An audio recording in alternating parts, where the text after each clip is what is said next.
This is simply a test to see how this comes out. I am experimenting with demonstrating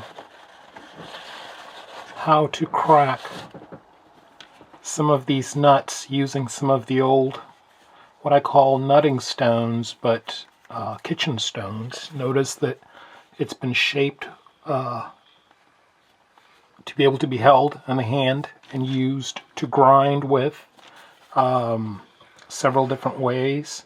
But also the sides have these divots in them that are actually placed there. See this little raised area and this little raised area?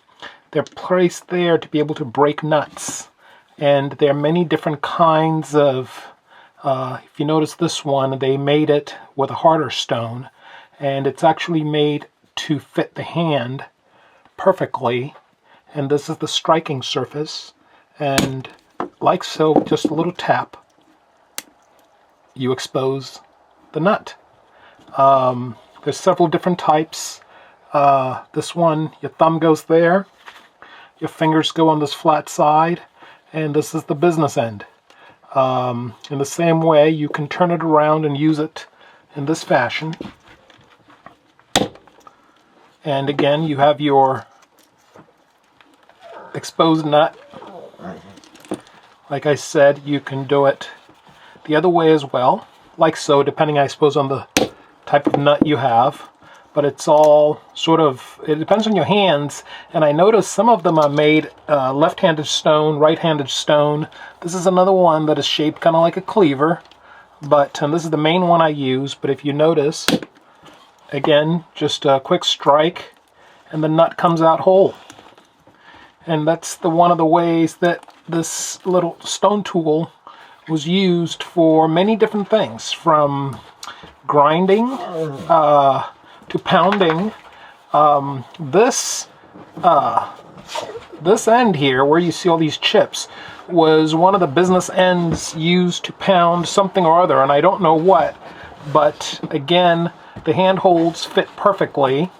There are many different chiseled areas put in for the purposes of, like I said, hands or finger holds. So yeah, that's a little bit about some old artifacts we find out here on the land. And you have to know what you're looking for. You kind of come across something like this and you think it's a regular rock, but one, you have to look at the type of stone it is, and then you have to look at the types of wear patterns that are in it. Sometimes the oil on the hands leaves darkened areas over time, depending on where you find it. If you find it in the water, you probably won't find too much of that. But otherwise, it's shaped to fit snugly into the hand. Even this finger has a slot that it sits in. It's been kind of carved and chiseled out, and this basically becomes an extension of your hand.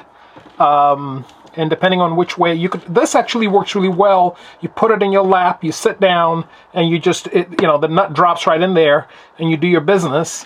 I've also used it this way for different kinds of things, not nuts, but I think I've crushed, when you do different kinds of like spices or herbs, and you need to crush your herbs, I put the whole bundles through here, and I beat them as I go through.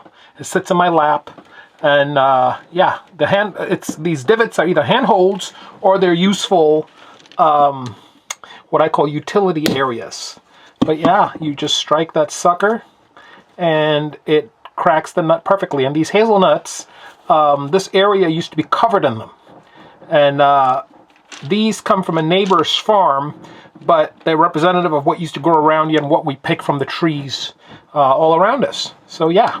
This is one of the ways that old artifacts were used, and this is something I braided to tie the sack up, and it's a flower that I found, and I guess I pulled it and put it in there, because when I opened it, they were all in there together.